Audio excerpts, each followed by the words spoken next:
A South Bay woman facing prison for running a house of prostitution says she wasn't running it at all. Her story tonight is that the house is part of a nationwide operation run by a Vietnamese gang. Lloyd LaQuesta spoke with her at the Santa Clara County Jail. 34-year-old Mai Moore was convicted last month of pimping. Police say she was the madam at a house of prostitution in San Jose. The bust was made last year at this home in a quiet residential area of South San Jose. Police say Moore, 3 other women, and 2 men were arrested here, and that the house catered to as many as 60 clients a day. Ledgers were also seized showing the various business transactions, along with checks signed by Mai Moore. Terrence Chow jumped bail soon after his arrest and is being sought. The other suspect, Sang Tang Vei, was caught today in San Francisco. He too had jumped bail. Mai Moore, who says she became a prostitute at 13 in Vietnam, claims she did not run the house of prostitution. Run by the gang member, and forced me to do what they told me to do. The records seized also show airline listings, and Moore says prostitutes were flown in from various parts of the country. They rotate the girl around country. They're flying girls around the country? Yeah, and they have about 4 or 5 places that I know that. Moore says she worked as a prostitute in massage parlors in San Francisco before moving to San Jose, but didn't realize what she was getting into when she went to work in the house in San Jose. So you're trying to say that you're not responsible for this, that there was a gang running this? Yes. And they're the ones that they should go after? Yes. You know, it was clearly pointed out in court, and she was convicted in a court of law, that in fact she did run the operation. The evidence was overwhelming. I think you know, it's common that a person tries to limit their own liabilities in a criminal case, and I think that's what she's doing. While this woman was telling her story here, another Vietnamese woman was appearing before a federal magistrate in San Jose. She is accused of bribing a New Orleans police officer in a case involving a massage parlor in that city. Bail for Hang Dang, the woman arrested in New Orleans, was set at $100,000 in federal court today. Court papers accused Dang of trying to pay police officers $2,000 to protect her employees from being arrested for prostitution. The FBI says that Dang runs this massage parlor type operation in Sunnyvale and was trying to set up a similar operation in New Orleans.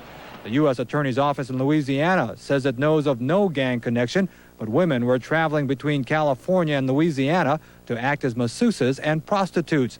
San Jose police also deny a gang connection in its case. A gang has become the answer to everything. Yeah, the gang is doing this, or you know, we have gangs that are taking over all of that. In our experience in this case, there is nationwide control that's being exerted, but no, the truth of the matter, it's a business operation. I'm scared because they're gonna come after my children and they're gonna kill me, my family. So. Mai Moore is scheduled to be sentenced next week. She could get anywhere from 3 to 6 years in state prison. If she had been convicted of prostitution alone, it would have been a misdemeanor. In Milpitas, Lloyd LaQuesta for the 10 o'clock news. I saw how he did it. I just thought that you put the needle in your arm and you just inject the heroin inside of your body and that was it. But he was pumping his blood in and out until it turned purple. And I said, oh my God, Johnny, no wonder. That's how people get AIDS. It gets all purple like that. It looks gross, then you share it.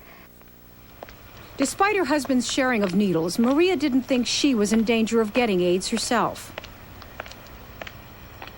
I didn't think that you share a needle, you get AIDS, and then make love to me. I'd get it. I don't know why, I just didn't know. I didn't make that connection. Finally, Maria's sister Sarah helped her to quit using drugs and to leave her husband. Since I was small, my sister always was there because she believed that everything was going to be okay. I said, I'm going to believe her, you know. What could I lose? Sarah, I love you. But then tragedy hit. Sarah, who had been an IV drug user herself in the past, was diagnosed with AIDS. She was upstairs in the bedrooms. And she said, Mary. And I said, what? She says, I'm dying. And I approached her. She was on the floor fixing her cable and stuff. And I hugged her from behind. She says, I'm gonna die. I got AIDS. So I ran away. And I went downstairs into the bathroom. And I cried. And I said, God, please, because of drugs, we grew apart, or my whole family. And it was like, I just got her back. I just started getting my big sister back. And I said, God, please don't let her die. Take this disease, she doesn't deserve it, And then one day she told me that she shared a needle with my husband. Then I started thinking, is it possible? If he was infected by sharing needles, could he have infected me by making love to me? So I had myself checked. And they said, yes, you are at a high risk. Maria took the AIDS test. It was negative. But she continued to have unprotected sex with IV drug users who shared needles. Just because I was negative, I thought I was okay. And I didn't even know. I didn't even know the dangers I was putting myself. Again, I'm so hard-headed. It just can't happen to me. You always think that way. Not me. I'm not homosexual. I'm not a junkie. I can't get it. A year ago, she met Mike, a recovering drug addict. He's been my teacher. He made me feel real comfortable with using a condom and carrying them. Maria had been walking in a minefield. Taking the AIDS test again would tell her if she had survived.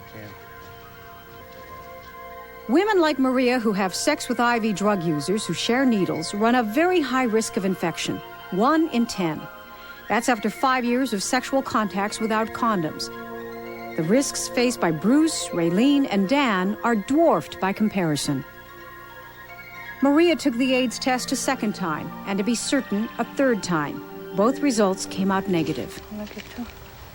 I'll just say I'm a miracle. If I would have kept doing that, if I would have kept practicing unsafe sex, I don't know how like the guy said, how I dodged the bullet.